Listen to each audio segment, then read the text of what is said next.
Bismillahirrahmanirrahim. Assalamualaikum warahmatullahi wabarakatuh.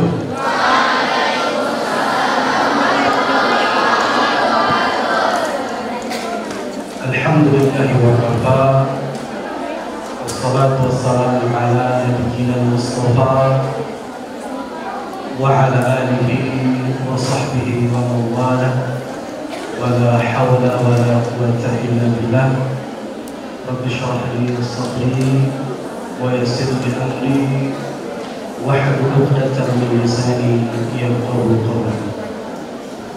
Allahumma 'allimna ma yanfa'una wanfa'na bima 'allamtana wa zidna 'ilma. Allahumma 'allimna ma jahilna wa dhakkirna ma nusina. Subhanaka ya Allah, la ilma lana illa ma 'allamtana, innaka antal alimul hakim, wa la fahma lana illa ma fahamtana, innaka antal jawabul karim. Bu pimpinan yang sama-sama kita hormati, kita muliakan, Bapak Kepala SDM, Bu Ketua SDIM,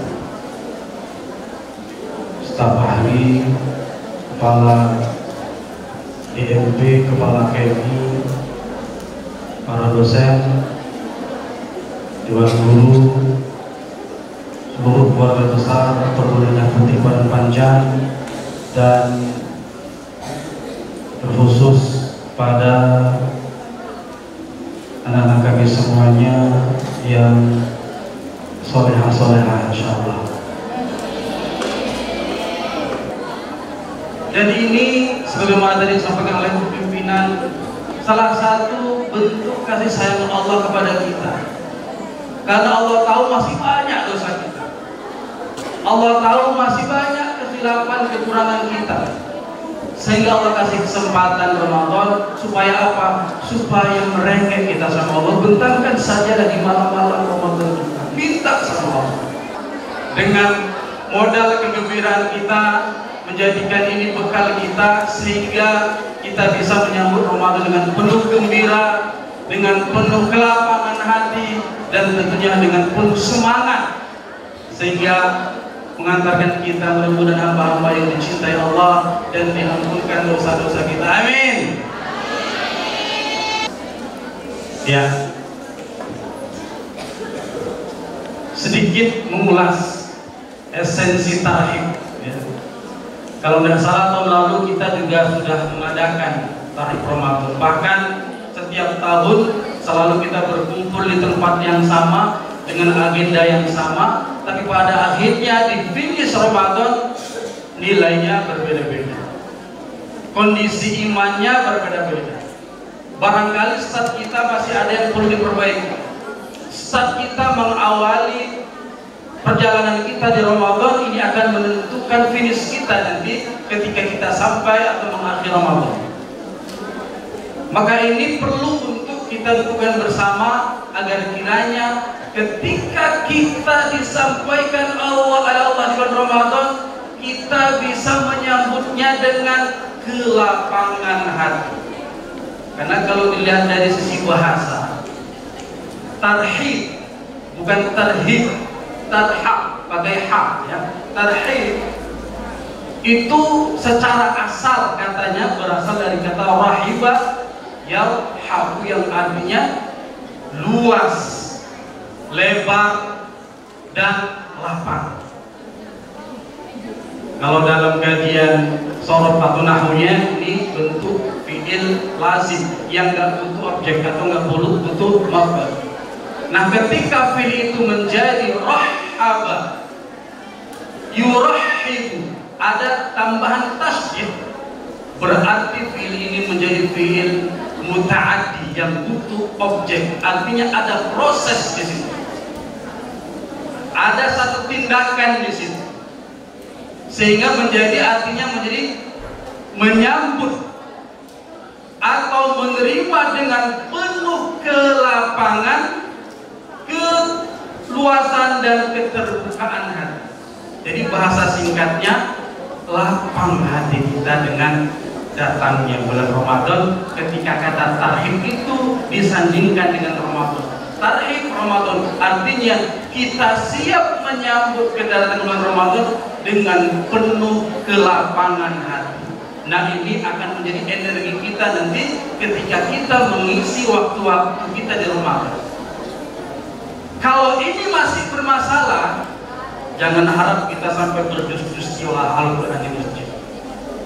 Kalau masih ada sesak dada, penyakit hati, jangan harap kita bisa berlama-lama iktikaf di masjid. Kenapa? Ada sumbatan-sumbatan. Contoh sederhananya, kalau anak-anak ustadz di contoh ya, kalau santri yang sudah berlapang hati dengan ustadz-ustadzahnya atau dengan umi-uminya di asrama, itu biasanya kalau ada umi asrama baru, biasanya standarnya kan masih jauh dari umi yang sudah di training. Mungkin ada pola komunikasi yang belum tepat atau ada hal-hal yang tidak standar. Kalau yang sudah lapang hati, sudah bisa menerima keberadaan uminya, selalu pasti akan ambil positif. Oh, uminya baru belajar. Oh, uminya baru training. Oh, uminya baru 3 hari masuk di asrama. Ini ciri khas kalau kita berlapang, bisa menerima setiap bentuk kekurangan atau hal-hal negatif dari orang lain. Tapi kalau masih ada sumbatan-sumbatan, kalau bahasa kita ada penyakit hati, ya ini parah. Yang sedikit pun terasa berat. Padahal asramanya lupa pakai manset contohnya, udah dikomentari. Kenapa? Ada di situ sumbatan-sumbatan yang belum menerima, atau mungkin pilihan kata yang belum tepat sesuai dengan standar SOP di Nia Putri. Mengeluh ke Umi Dewi, masuk ke rumah, kok pintu Umi kami ini segala macam asrama sebut aja lah yang banyak masalah kan gitu kan, karena sudah sempit nggak bisa menerima kondisi real. Nah, inilah yang terjadi jika kita menyambut Ramadan masih ada penyumbat di dada kita. Maka saya setuju Ibu Zizi tadi menyampaikan permohonan maaf walaupun sebenarnya kami yang banyak salah kan begitu ya. Biar nggak ada masalah nanti di akhirat kan gitu. Sempat nanti kita urusan sama Allah selesai, urusan sama manusia masih banyak yang belum dituntaskan. Ini juga akan jadi masalah. Maka yang pertama kali yang perlu kita tuntaskan, yang perlu kita bereskan, yuk mari sama-sama kita menyambut kedatangan Ramadan dengan hati yang lapang. Jangan sampai ada sumbatan-sumbatan yang membuat dada kita sesak, sehingga pada akhirnya ibadah-ibadah yang sebenarnya ringan terasa berat. Dan ini bisa terjadi di semua tingkatan atau semua orang yang namanya manusia bisa menjangkit. Nah, ini yang pertama yang perlu kita dudukkan bersama. Yuk kita sama-sama sambut dengan kelapang hati, bereskan. Mungkin banyak khilaf kita sesama kita, bereskan. Ada kesalahan kita mungkin berkaitan dengan manusia, bereskan. Kesalahan kita sama Allah, ini bulan ampunan. Bentangkan sajadah, qiyamul mulai, minta Allah meraih. Coba kita cek. Barangkali masih ada penyakit-penyakit hati kita, ya, yang bisa mengganggu kekhusyukan kita ibadah, mengganggu ketenangan ibadah, dan ini akan berdampak kepada amalia-amalia kita selanjutnya selama Ramadan. Atau naudzubillah sampai mati. Dalam surah Al-A'raf ayat 109 Allah tegaskan, "Walaqad zara'na li jahannama katsiran minal jinni wal ins lahum qulubun la yafqahuna biha wa lahum a'yunun la yubsiruna biha wa lahum adhanun la yasma'una biha ulaika kal an'am bal hum adall ulaika humul ghafilun." Sungguh telah kami jadikan isi neraka jahanam itu dari kebanyakan golongan jin dan manusia. Kenapa mereka banyak mengisi neraka jahanam? Lahum qulub la yafqahuna biha, punya hati tapi tak digunakan untuk memahami panggilan tanda-tanda kebesaran Allah Subhanahu wa taala. Lau a'yun, punya mata, tidak digunakan untuk melihat tanda-tanda kebesaran Allah. Punya telinga, tidak digunakan untuk mendengarkan ayat Allah. Ulaika kal an'am. Ini kata Allah, bukan kata Ustaz Indra. Mereka itu seperti binatang. Balum adol, bahkan lebih sesat lagi. Naudzubillah. Tapi kalau melihat dari suasana pagi ini, mudah-mudahan kita semuanya adalah orang-orang yang punya qalbun salim. Amin. Lau yauma la yanfa'u malu wala banun, kata Allah, illa man atallaha biqalbin salim. Hari di mana anak, harta, pangkat, jabatan gak ada gunanya lagi kecuali orang-orang yang menghadap Allah dengan apa? Biqalbin salim, dengan hati yang selamat, dengan hati yang sehat. Ya. Gimana caranya? Kan itu yang muncul pertanyaan, supaya kita bisa melapangkan hati, supaya ini menjadi bekal kita untuk bisa menikmati setiap waktu-waktu di bulan Ramadan. Gimana caranya? Kalau dalam ilmu tasawuf itu ada istilah takhalli qabla tahalli. Takhalli berarti kita mengosongkan, membuang. Ya. Apa yang dibuang? Itu tadi penyakit-penyakit.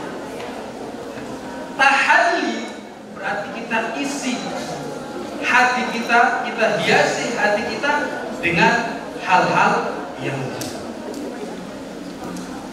kalau saya boleh umpamakan, penyakit yang menjangkit di hati kita itu seperti penyakit di dalam fisik atau jasmani kita. Ketika kita tidak punya treatment, perlakuan yang tepat, maka yang akan berdampak itu justru badan kita.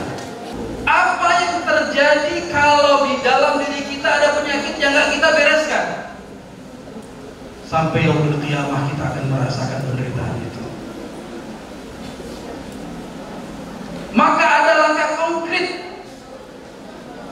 yang perlu kita lakukan agar penyakit-penyakit yang menjangkit di hati kita ini beres tuntas.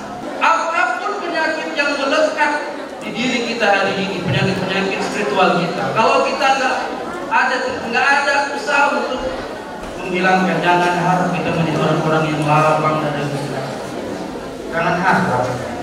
Kalau masih ada menyimpan penyakit-penyakit di darah kita, jangan harap kita menjadi orang-orang yang bisa dengan senang hati menerima syariat Allah. Terlebih bulan Ramadan yang hanya datang sekali-sekali. Kalaulah yang datang sekali setahun ini saja kita nggak maksimal, lalu mau yang mana kita menjadi orang yang maksimal dengan segala fasilitasnya? Ya, jadi kalau kita kaitkan dalam kajian tasawuf, maka kita siap untuk membuang itu. Ya. Penyakit-penyakit itu kalau nggak sampai yang berlima nggak beres gitu, masih bermasalah. Nah, terkhusus di bulan Ramadan ini akan menjadi energi kita untuk menikmati setiap ibadah yang Allah siapkan. Maka jadilah kita seperti gelas kosong. Maksudnya apa?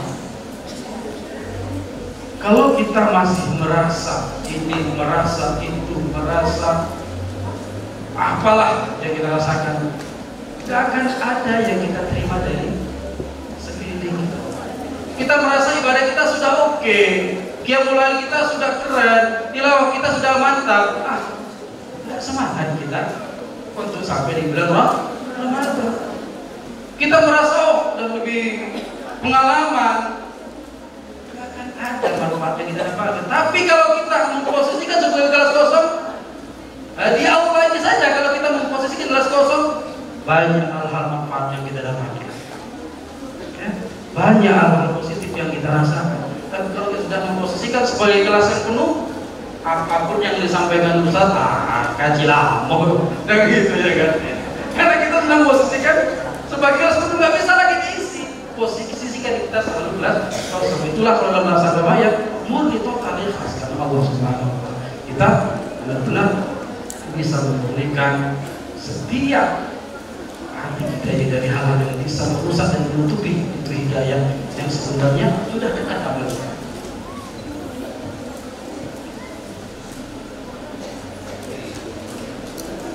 Nah, apa yang perlu kita kosongkan? Apa yang perlu kita buang?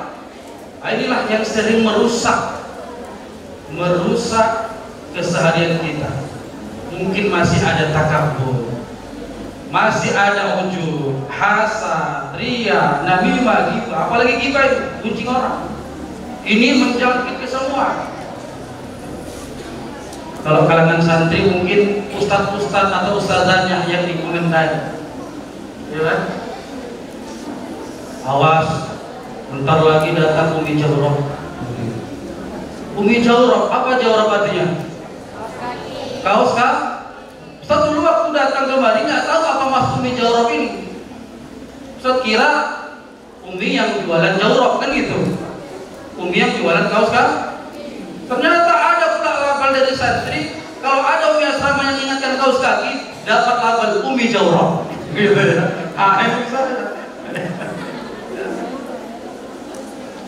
Ada juga yang dapat label Umi pastikan. Umi pastikan itu. Jelas Umi pastikan itu. Saya pun karena ada kajian sama Umi asrama kan, pernah saya tanya. Saya pernah dengar santri itu kok ada bilang Umi pastikan itu maksudnya apa? Oh iya Ustaz. Karena dikit-dikit pastikan anak-anak Umi tidak meletakkan barang di sebarang tempat. Pastikan kalau kita ke sekolah dalam kondisi sudah memakai militer. Jadi karena mungkin kesannya Umi pastikan kan gitu. Kalau dulu Ustaz di pesantren ada Ustaz yang kami ini cerita lama pula dari saya. Yang kami duliti Ustaz Yalla. Jadi kalau Ustaz itu datang, kami masih asik main-main, yalla katanya. Ini ngeri nih kalau terus menjangkit. Ini kalau di kalangan santri. Kalau di kalangan kita karyawannya banyak juga kan. Sudah lama kami minta pimpinan kita turun-turun juga, gitu kan? Kenapa kondisinya dia kan? Ya kan? Dikit-dikit Jawrab, dikit-dikit panset. Jadi gunjingan deh. Nah ini ngeri ya. Kita bersikap. Kita ingin benar-benar. Dan ini Rasulullah sudah menekankan bahayanya sifat-sifat ini.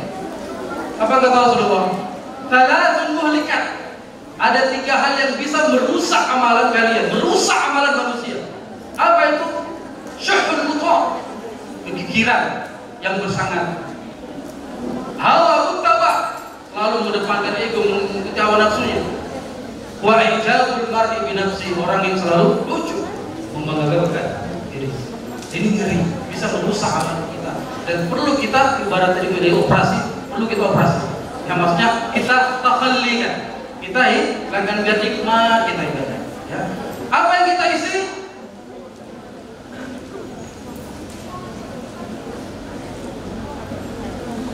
Ini dia. Nah, qiyam, siyam, zikir, mujahadah shalihin, rajin baca Quran dalam bulan. Dan ini semuanya nanti kita akan biasakan di bulan Ramadan. Jadi sekaligus dia. Siap puasa sudah jelas kita di bulan Ramadan. Qiyam, man qama Ramadhana imanan wa ihtisaban ghufira lahu ma taqaddama min dhanbi. Seminimal-minimalnya salat tarawih kita. Membaca Quran, bulan Al-Quran. Syahrul Ramadan alladzi unzila fihi Al-Quran. Inilah yang akan kita penuhi dari kita, hati kita, sehingga terhiasi. Dan ini bukan saja menjadi modal kita menghadapi bulan Ramadan, tapi menghadapi kehidupan sesungguhnya sampai ajal menjemput kita. Kalau persiapannya Ramadan terlalu ini persiapan bagaimana kita akan bertemu kita. Apakah ya nafsu mutmainnah? Apakah masuk dalam kategori orang-orang yang tenang, mutmainnah, atau justru sebaliknya? Ya.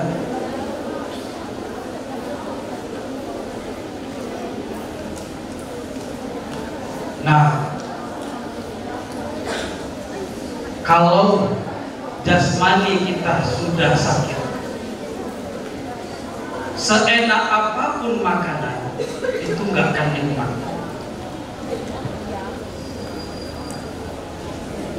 Jasmani agar bisa kuat butuh gizi, yaitu makanan. Tapi ketika jasmani kita sakit, seenak apapun makanan yang dihidangkan untuk kita, semuanya terasa pahit. Dikasih ayam goreng Cubana, pahit. Ayam goreng CFC, pahit. Ayam goreng Ustaz Indra, pahit. Ya kan? Nggak terasa nikmatnya. Pun demikian ketika rohani kita sakit, seenak ibadah apapun yang Allah sediakan pun nggak nikmat. Ramadan itu nikmat. Nikmat itu Ramadan. Semua ibadah di situ saling berkaitan, mulai jamaah. Ketika rohani kita sakit, maka kita akan pernah merasakan nikmatnya ibadah. Dan ini bahaya kalau kita sampai Ramadan masih ada penyakit rohani kita. Kenapa? Yang kita nggak ada nikmat. Puasa kita merasa beban. Tadarus kita terasa semacam akibat yang menyusahkan.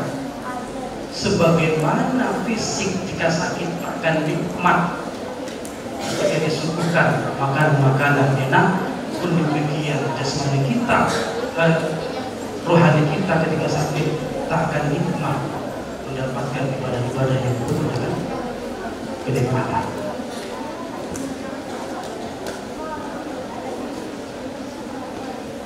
Ya, hati, ketenangan, kelapangan itu adalah bagian dari hati-hati yang menjadi sasaran tujuan dari disyariatkannya ibadah puasa. Ya ayyuhalladzina amanu kutiba alaikumusiyam kama kutiba alal ladzina min qablikum la'allakum tattaqun. Wa may yu'azzim sya'airallah fa innaha min taqwal qulub. Jadi kalau kita hari ini senang, kita agungkan bulan Ramadan, catat, berarti kita termasuk orang-orang yang takwa qulub. Mudah-mudahan amin. Dan mudah-mudahan nanti Allah juga akan bantu kita untuk menjadi memantaskan diri kita untuk menjadi orang-orang yang bertakwa. Lihat bagaimana Rasulullah SAW ketika akan sampai di bulan Ramadan, doa di bulan Rajab. Apa doanya? Ketika di bulan Rajab, Allahumma barik lana fi Rajab wa Sya'ban wa ballighna Ramadan. Nanti ketika kita sudah sampaikan Allah Subhanahu wa taala di Ramadan, pas dari pertama Allah Subhanahu wa taala sampaikan kita di bulan Ramadan, ada doa Allahumma ahillahu alaina bil amni wal iman was salamata wal islam. Jadi apa yang tadi disampaikan representasi dari doa Nabi. Apa itu? Lihat pilihan katanya. Bil amni wal iman. Iman itu wilayahnya jiwa kita, hati kita, spiritual kita. Salama itu wilayah jasmani kita. Artinya modal besar kita bagaimana kuat fisik dan kuat spiritual kita. Bil amni wal iman. Dan yang menarik lagi kalau kita lihat di dalam doanya kata-kata berkah. Ramadan adalah syahrul mubarak. Artinya ada pesan implisit di situ. Kalaulah bulan Ramadan syahrul mubarak, maka hendaklah kamu menjadi orang-orang yang mubarak. Apa itu orang-orang mubarak? Berkah. Kalau kita lihat dari artinya kan apa? Ziyadatul khair, bertambah kebaikan. Artinya ketika kita menjadi alumni bulan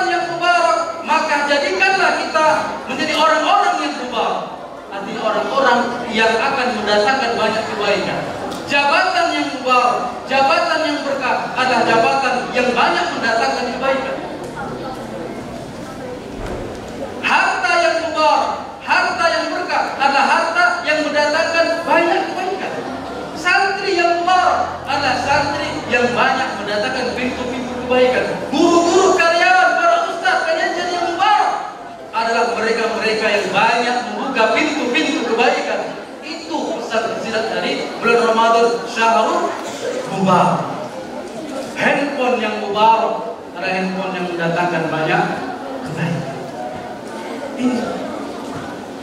Jadi setiap pilihan kata dari Rasulullah SAW itu punya pesan cinta yang bisa kita jadikan sebagai bahan untuk memperbaiki diri kita. Lalu kita cek kondisi iman kita. Jadi kalau dilihat dari beberapa klaster kelompok kaum muslimin di bulan Ramadan itu paling tidak dikelompokkan ya. Jadi 3 kelompok. Merasa berat dengan hadirnya bulan Ramadan ini yang masih bermasalah hatinya. Berat ya dengan datangnya bulan Ramadan karena banyak hal-hal yang sebelumnya boleh dilarang. Bagi orang-orang masih bermasalah ini akan berat. Ada orang yang menganggap biasa saja, seperti hari biasa saja. Ini juga masih ada kesempatan-kesempatannya. Nah, ini kita ingin ya, mudah-mudahan yang di ruangan ini semuanya ada orang-orang yang gembira merindukan Ramadan. Takbir! Takbir! Suaranya lebih gembira di masa Allah ya. Jadi gembira. Dan ternyata kalau kita lihat dikaitkan dengan ayat Al-Quran, ada yang mirip-mirip. Surah Al-Fatir ayat 24. Apa kata Allah? Nah, ini dia. Tsumma awrasna al-kitaba alladziina istafayna min 'ibadina wa minhum zalimun li nafsihi wa minhum muqtasid wa minhum sabiqun bil khairat bi idznillah. Dzalika huwal fadlul kabir. Yang artinya kemudian kita puji itu kami wariskan kepada orang-orang yang kami pilih di antara hamba-hamba kami. Orang-orang dipilih loh ini, bukan orang sembarangan. Tapi lihat, ya, ada 3 tipe orang-orang dipilih itu. Apa itu? Lalu di antara mereka ada yang menzalimi dirinya sendiri, ada yang pertengahan muqtasid, dan ada yang sabiqun bil khairat. Orang-orang yang lebih dahulu melakukan kebaikan dengan izin Allah. Nah, jadi kalau kita lihat, nampak bisa lah kita ukur gitu ya. Kira-kira kita masuk di posisi yang mana? Ketika adzan berkumandang Allahu Akbar, Allahu Akbar, langsung kita sholat. Kira-kira masuk level mana itu? Zalimun li nafsi, muqtasid, atau sabiqun bil khairat? Sabiqun? Sabiqun bil khairat ya. Coba kita ambil contoh sederhana saja. Di sekolah masuk kelas jam berapa? Jam 7.30. Ada santri masuk sesuai dengan jam 7.30 baru masuk. Kira-kira itu gurunya gimana kira-kira responnya? Ya biasa saja kan. Tapi ada santri sebelum 7.30 sudah datang. Kira-kira ada nggak beda respon guru ini? Ya itu biasa saja, orang akan memandang kita kemudian itu mah biasa. Bukan sabiqun bil khairat. Orang yang sabiqun bil khairat sebelum adzan dia sudah mengistirahatkan pekerjaannya, sudah tunggu di saf ke depan, itu sabiqun bil khairat. Kayak di aula dia jalan ya kan. Nah, misalkan ya, kalau boleh dicontohkan ya kan, ada yang sabiqun bil khairat, Pak. Kayaknya Pak Anit tadi bisa sabiqun bil khairat tadi ya. Belum lagi diatur apa namanya? Tapi itu hanya tanda saja ya. Bisa jadi seperti itu. Ya. Ibarat gini, kalau kita mau lihat, misalkan Pak Fauzi instruksikan besok ada tarik Ramadan. Orang-orang yang saking belum khairat ini nggak perlu instruksi. Siapkan ya sound system, siapkan ya ini Pak Fauzi sistem ada. Itu satu belum khairat. Atau misalkan Umi Dewi datang ke asrama baru dari Bukit Tinggi kecapean, ada beberapa umi asrama duduk. Orang yang zalim li nafsi mungkin akan berpaling, pasti nanti disuruh kita Umi Dewi gitu. Ada yang baru tunggu instruksi dulu, ada yang belum sudah tahu gini-gini sampai kecapean, kehausan, langsung disodorkan teh manis sedikit sama beberapa potong roti. Masya Sabiqul. Jadi kita ingin, kita semuanya mudah-mudahan berdoa sama Allah, kita berada di posisi apa? Sabiqul bil khairat. Setiap ada kebaikan ada kita. Setiap ada hal yang baik ada kita. Itu namanya sabiqul bil khairat. Jadi yang tadi yang gembira, ya, ini kalau dikaitkan dengan ayat surah Al-Fatihah. Nah ini beberapa tafsir, ya. Apa itu zalimun li nafsi? Mereka ini bukan ahli neraka, tidak. Mereka orang-orang pilihan, tapi kadar iman, kadar merespon kebaikan itu bertingkat-tingkat, dan semuanya masuk surga. Tapi bagaimana masuk surganya? Ibnu Abbas di sini mengatakan as-sabiq bil khairat yadkhulul jannah bi ghairi hisab. Mudah-mudahan kita termasuk orang ini masuk surga tanpa hisab. Amin. Yang kedua kata Ibnu Abbas, wal zalim li nafsi wa ashabul a'raf yadkhulul jannah wal muttasid yadkhulul jannah bi rahmatillah. Orang yang masih pertengahan itu masuk surga dengan rahmat Allah. Dan orang yang zalim li nafsi masuk surga dengan syafaat Nabi Muhammad. Semuanya masuk surga, tapi bagaimana kita masuk surga itu ditentukan oleh kualitas iman kita dalam merespon setiap kebaikan. Jadilah kita mulai dari hari ini kita kalau sama Allah jadikanlah orang-orang yang sabiqul khairat. Tidak ada kebaikan kecuali ada kita di sini. Tidak ada kemanfaatan kecuali ada kita di sini. Tidak ada kemaslahatan kecuali ada kita di sini. Sehingga kalau seperti karya kita uzizi, fawazi, masya Allah ini bertiga ya. Ini berapa ini? Jadi intinya bukan kegembiraan seperti anak-anak alam gitu ya. Nah, kalau anak-anak, apalagi zaman-zaman kami dulu kan, gembiranya bukan karena keberkahan Ramadan atau fasilitas Ramadan. Kalau udah Ramadan sudah dapat lisensi, boleh main petasan, boleh main mercon, gitu ya. Dan banyak dijual di pasar-pasar itu bukan kegembiraan anak-anak. Mengapa kita gembira? Yang pertama karena Rasulullah juga gembira. Rasulullah juga gembira, orang tua itu gembira. Bagaimana mungkin kita umat yang berumuran dosa nggak gembira, nggak senang dengan datangnya bulan Ramadan? Orang yang paling takwa, orang yang paling mulia saja gembira dengan datangnya Ramadan. Artinya kalau kita pun gembira, kita contoh Nabi, karena Nabi kami pun gembira. Sebagai bentuk kecintaan kita kepada beliau, kami juga sudah karena Nabi pun gembira. Bahkan beliau menggembirakan para sahabatnya. Apa kata beliau?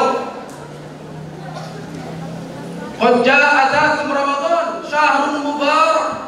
Faradallahu azza wa jalla alaikum siyama tuftahu fi abwabus sama. Telah datang kepada kalian bulan Ramadan, bulan yang diwajibkan untuk puasa, pintu-pintu surga dibuka, pintu-pintu neraka ditutup. Rasulullah juga memotivasi. Ini tentu alasan pertama, karena kita cinta pada Rasulullah, karena kita mengikuti Rasulullah. Rasulullah gembira, sahabat Rasulullah gembira, kami pun umatnya ikut gembira. Paling tidak itu alasannya.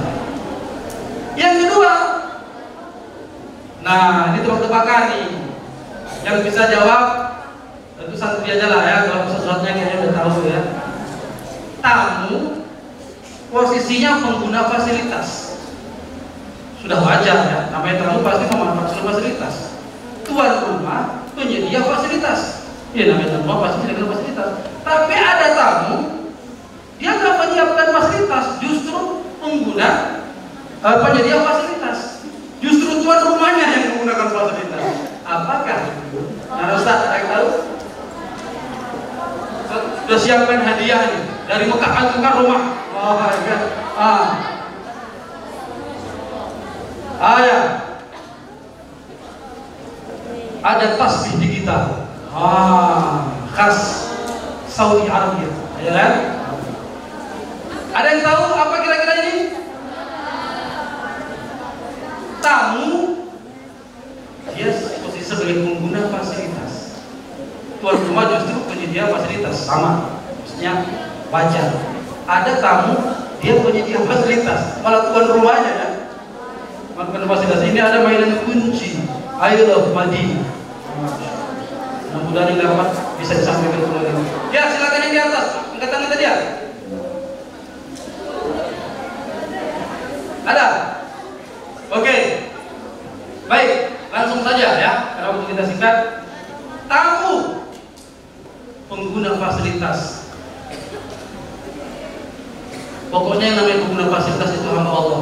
Kapan hamba Allah itu pengguna fasilitas? Ketika statusnya menjadi Duyufur Rahman. Dia tamu Allah, tapi justru ini biasa ya, tamu dapat fasilitas itu biasa. Ya. Tamu datang dapat fasilitas biasa, karena memang di fasilitas yang dimuliakan. Ini tamu Allah ketika kita menunaikan ibadah haji dan umrah. Posisi kita tamu, kita memanfaatkan fasilitas apa? 1 kali sholat di Masjid Nabawi lebih baik dari 1000 kali sholat di masjid lain. Itu fasilitas. 1 kali kita sholat di Masjidil Haram lebih baik dari 100.000 kali sholat di masjid lain. Itu fasilitas. Kita sebagai tamu, kita difasilitasi Allah. Tapi ada tamu yang justru menjadikan fasilitas. Inilah bulan Ramadan. Ya, tamu bulan Ramadan. Kenapa? Bulan Ramadan banyak fasilitas-fasilitas yang disediakan. Apa itu? Salah satunya yang sangat populer, Lailatul Qadar. Diperintahkan kita untuk berpuasa. Ini fasilitas yang justru penyedianya itu adalah tamu. Kita sebagai semua penikmat. Nah, itu berbalik tadi yang awal tadi. Tapi ada kesamaan di situ. Yang namanya pengguna fasilitas itu tetap hamba Allah. Nah, fasilitas-fasilitas inilah yang juga membuat kita gembira. Kenapa orang ketika menunaikan ibadah umrah atau ibadah haji, walaupun sudah banyak peraturan, banyak syarat ketentuan, tetap saja ngotot? Karena tahu apa yang mau didapatkan di sana. Muter tawaf kita, Ka'bah, ribuan malaikat mendoakan kita. Tidaklah kita sholat di sana 1 kali, melainkan kita akan mendapatkan lebih baik dari sebelumnya. Karena tahu, gembira. Sehingga motivasi untuk bisa terus bertambah terus. Karena tahu apa yang akan didapatkan. Sama seharusnya ketika kita di bulan Ramadan, banyak fasilitas yang juga Allah sediakan yang tidak ada berada di bulan yang lain. Kalaulah orang-orang yang menunaikan ibadah haji dan umrah itu bahagia karena tahu apa yang didapatkannya, seharusnya kita juga tahu, seharusnya kita paham juga, senang bahagia karena kita tahu apa yang akan kita dapatkan yang kita tidak dapatkan di bulan yang lain. Ini riset dari Profesor John Bolt, pakar psikologi di Emory University. Beliau pernah bercerita. Ini seorang pakar psikolog yang membuat riset terhadap 40 mahasiswanya. Apa yang boleh lakukan? Di 40 mahasiswa dibagi menjadi 2 kelompok, A dan B. Kelompok A 20 orang, kelompok B 20 orang. Kelompok A ini ditugaskan oleh profesor ini untuk mengucapkan hal-hal yang baik-baik, untuk berpikir yang baik-baik, berpikir yang positif setiap hari selama 1 bulan, selama 30 hari. Jadi bangun pagi selalu hal-hal positif. Masya Allah, indah pagi, semangat bekerja, enak kawan-kawan di tempat kerja, Masya Allah negara ini aman. Pokoknya hal-hal positif. Bersyukur bisa makan hari ini, banyak orang yang kelaparan. Positif terus, pikir positif, ucapan positif. Itu terus ditugaskan oleh profesor ini sampai 1 bulan. Kelompok yang B 20 orang tadi ditugaskan untuk kebalikannya. Bangun pagi sudah negatif, istrinya yang disalahkan, anaknya yang dimarahi, rekan kerjanya yang dikomentari, negatif terus, ucapan-ucapannya pun negatif. Sampai pada hari ke-30 ada responden 100 orang yang ditugaskan oleh profesor ini untuk memilih Jadi responden ini tidak dikasih tahu bahwa ini orang yang tiap hari membiasakan nggak dikasih tahu. Mereka justru diperintahkan untuk menebak. Dengan apa? Dengan melihat CCTV yang ada. Jadi 100 orang ini sudah disediakan CCTV dan 20 orang tadi campur. Sengaja memang dibuat serumit mungkin orang yang berpikiran atau selalu membiasakan negatif, pakaikan jas, pakai baju bagus gitu kan. Sementara orang biasa yang berpikiran positif tadi pakai hal biasa saja. Dicampur. Apa yang terjadi?